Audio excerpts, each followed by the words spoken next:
dijimos que la idea es prevenir accidentes, en la prevención de accidentes cerebrovasculares o embolización sistémica, en reemplazo de válvulas cardíacas, ¿verdad? O dispositivos de asistencia ventricular, la progresión o recurrencia de trombosis venosa profunda aguda o embolia pulmonar en pacientes que van a cirugía o que tienen ya riesgo, ¿verdad? Porque tienen trombosis venosa. Y después del uso de pacientes que se utilizó heparina o heparina de bajo peso o fondaparinux como terapia inicial de la coagulación. Y en los pacientes que sabemos que tienen enfermedad isquémica, ¿verdad? Bueno, ¿cuáles son algunas recomendaciones? Por ejemplo, el esquema de tromboembolia pulmonar o tromboembolismo venoso agudo, lo que se utiliza es heparina de bajo peso o fondaparinux durante 5 días, ¿verdad? Después se hace el traslape con warfarina, como dijimos. Aquí se omite la heparina cuando el INR ya está en un rango terapéutico que dijimos que era de 2 a 3, ¿verdad? Pero si yo ya tengo un rango de 2 días seguidos, ya lo puedo omitir. Entonces se hace un traslape o superposición. Entonces yo lo que hago es de que le estoy poniendo su heparina fraccionada, por ejemplo, y le estoy dando su dosis de 2.5 o 5 miligramos de warfarina. Se deben de hacer esas mediciones de INR como dijimos, ¿verdad? Para, obviamente, como se habló, mantener ese efecto terapéutico. Y luego de eso, pues ya mantener al paciente así, de 3 a 4 semanas, que es el tiempo de tratamiento. ¿Cuáles son los eventos adversos? Bueno, hemorragias, ¿verdad, chicos? Principalmente. En el embarazo, pues, obviamente está contraindicado, ¿verdad? La administración de warfarina durante el embarazo causa defectos congénitos y aborto. Así que como vimos en la tablita donde se hablaba sobre los efectos, la farmacodinamia y farmacocinética, vimos que la warfarina está contraindicada en el embarazo. También se han notificado anomalías del sistema nervioso, ¿verdad? En aquellos pacientes embarazadas entre el segundo y tercer trimestre, o hemorragia fetal. Así que estas son las razones por las que no se utiliza.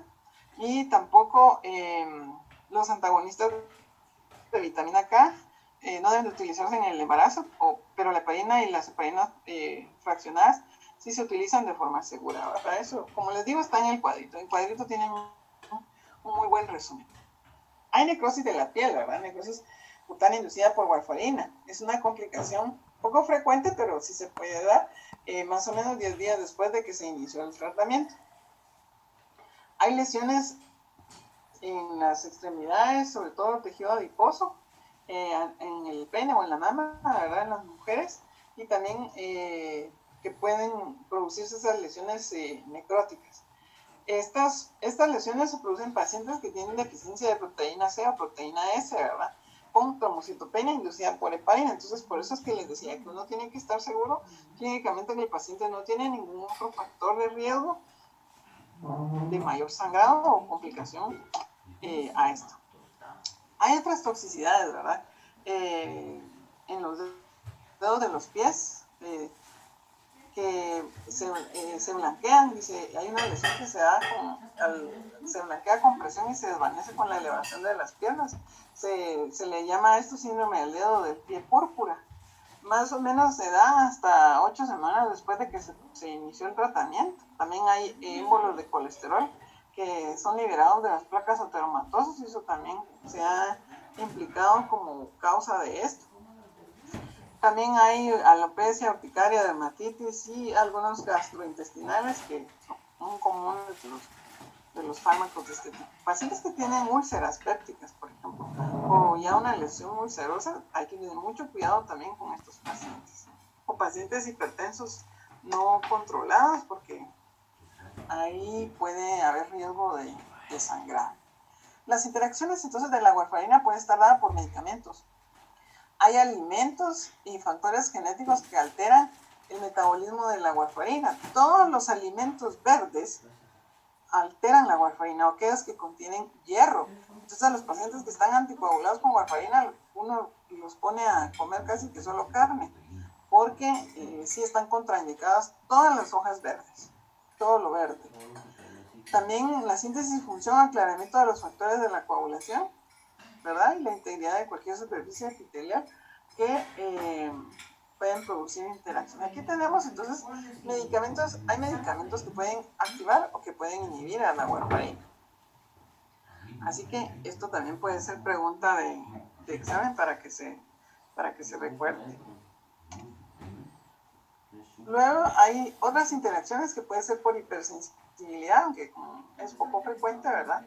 Pero sobre todo en pacientes que tenemos ya esa predisposición genética como se habló. Y lo que les hablaba, ¿verdad? Que algunos pueden aumentar o pueden inhibir, ¿verdad? El efecto de la warfarina. Entonces, sí recuérdense de algunos medicamentos. Y de estos, por ejemplo, ¿verdad? Vean, aquí hay interacciones graves que no alteran ILR, sobre todo con la aspirina, y eso vamos a ver también la aspirina más adelante.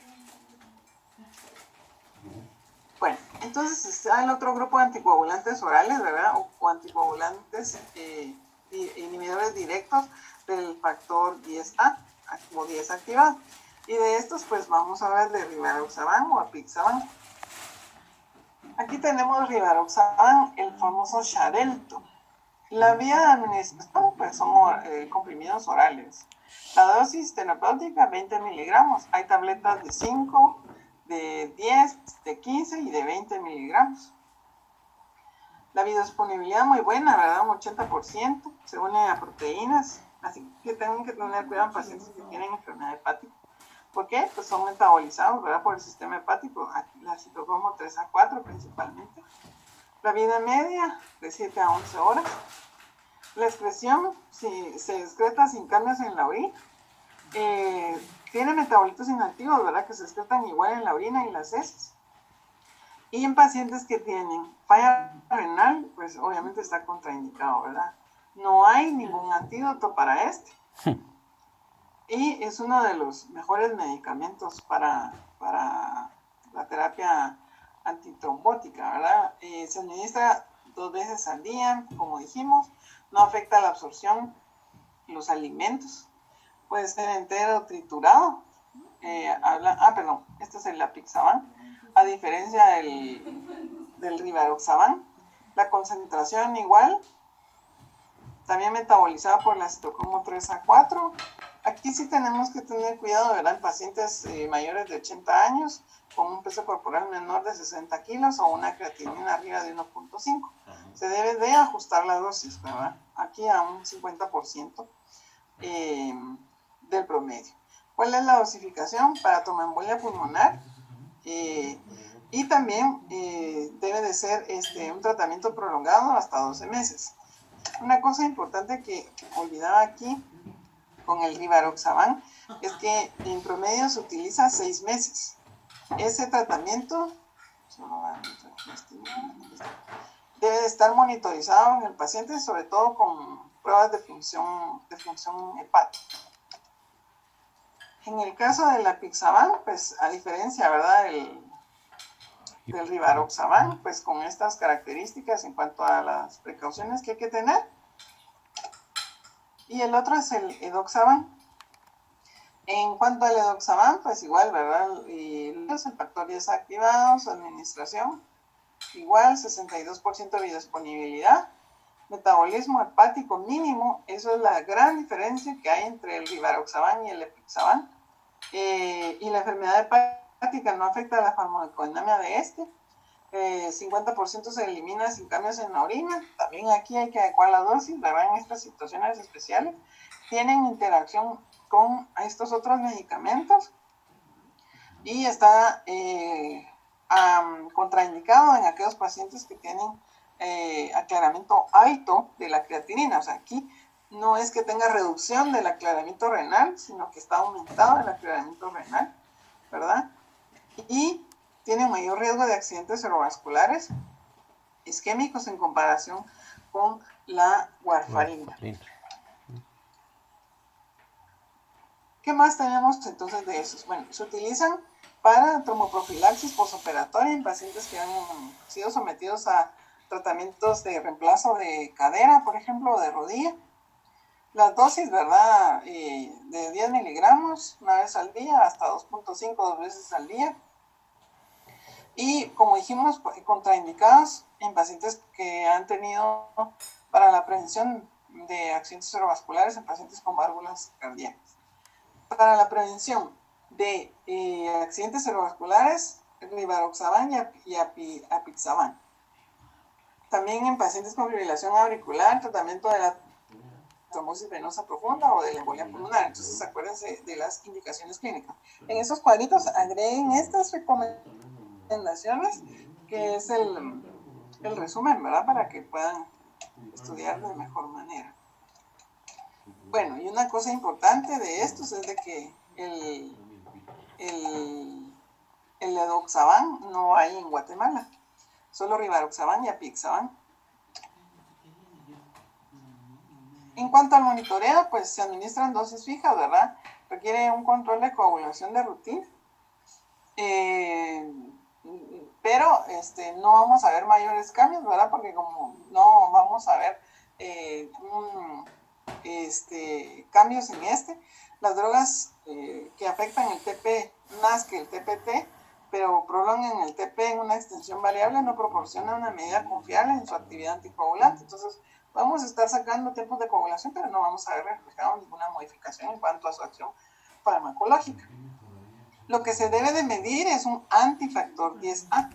Así que esta también puede ser una pregunta de examen, ¿verdad? Si los inhibidores directos del 10A activado se miden con TP o TPT, ya saben ustedes que la respuesta es ¿sí o no? Que no. No, ¿verdad? Lo que se debe de hacer es un antifactor 10A, ¿verdad? Con calibradores específicos, y eso es lo que podemos utilizar nosotros para monitoreo de esto. Se debe de valorar obviamente la función renal, ¿verdad? En estos pacientes, al menos una vez por año, ¿verdad? O con mayor frecuencia aquellos que pueden tener riesgo, ¿verdad? De enfermedad renal por los detalles que vimos. Efectos adversos. El principal en todos estos va a ser siempre el sangrado, ¿verdad? Y el riesgo de sangrado intracraneal. Fíjense que, bueno, nosotros tuvimos una mala experiencia porque mi papá hizo una tromboembolia pulmonar y le dejaron warfarina y tenía que ir a su control de tiempos 15 días después de haber empezado la warfarina, y lo que hizo fue un evento cerebrovascular hemorrágico. Desafortunadamente, pues, se complicó de tal manera y pues 8 días después del evento falleció. Entonces, son medicamentos sumamente delicados que uno tiene que tener mucha recomendación con los pacientes, porque pues obviamente la indicación era la tromboembolia pulmonar, efectivamente, pero quizá hubo algunas otras situaciones en ese entonces que hizo que se diera esa situación. Entonces así pasa con muchos pacientes. Entonces ustedes cada vez que vayan a iniciar una anticoagulación deben de explicarle mucho los riesgos a esos pacientes, de que no deben de estar haciendo ni esfuerzos, no deben de estar haciendo cosas extremas, deben estar tranquilos, monitorizar la presión arterial y cosas por el estilo, pues obviamente para evitar ese riesgo de sangrado. Así que, sí, pues por experiencia propia les digo, es una experiencia tremenda, ¿verdad? Con estos fármacos. Las tasas de sangrado gastrointestinal con rivaroxaban y edoxaban son muy altas, ¿verdad? Menos con apixaban, entonces, más altas que la warfarina, por supuesto, pero no con apixaban. Entonces, era lo que les decía, pacientes que tienen antecedentes de lesiones gástricas, lesiones o riesgo de eventos cerebrovasculares, y mejor mucho cuidado, ¿verdad? Otra cosa importante es que, al igual que los otros anticoagulantes, también aumenta el riesgo de sangrado con rivaroxaban, apixaban o edoxaban en pacientes que toman agentes antiplaquetarios concomitantes o agentes antiinflamatorios no esteroideos. Así que esta también podría ser otra pregunta de examen donde pueda ser de falso o verdadero, por ejemplo, ¿verdad? Que se pueden utilizar muy bien un inhibidor desactivado con AINES, por ejemplo, o antiagregantes plaquetarios de forma concomitante. La respuesta va a ser no, ¿verdad? Bien, entonces, interacciones con otros medicamentos, pues Todos los inhibidores de factor oral 10A son sustratos de la glicoproteína P. Así que estos inhibidores potentes o inductores de la glicoproteína P aumentan o disminuyen las concentraciones de estos fármacos. Aquí tenemos, por ejemplo, rivaroxaban y apixaban, como son metabolizados por la citocromo 3A4, mientras que el oxaban solo sufre un metabolismo mínimo ya por citocromo 3A4. Entonces, vamos a ver que hay algunos fármacos que pueden reducir o que pueden aumentar, ¿verdad? Entonces, aquí ustedes tienen algunos ejemplos. Puede ser que en una pregunta de examen les diga, bueno, ¿cuál de los siguientes medicamentos se sabe reducen los niveles plasmáticos de rivaroxaban o apixaban? Entonces, ya saben que carbamazepina, fenitoína, rifampicina, o la hierba de San Juan, y ahí les ponen itraconazol, entonces ya saben ustedes que si les dijeran cuál no es, pues es este, ¿verdad? Porque se incrementa. Así que sí hay que ponerle atención a este cuadrito. Y luego están los antifibrinolíticos,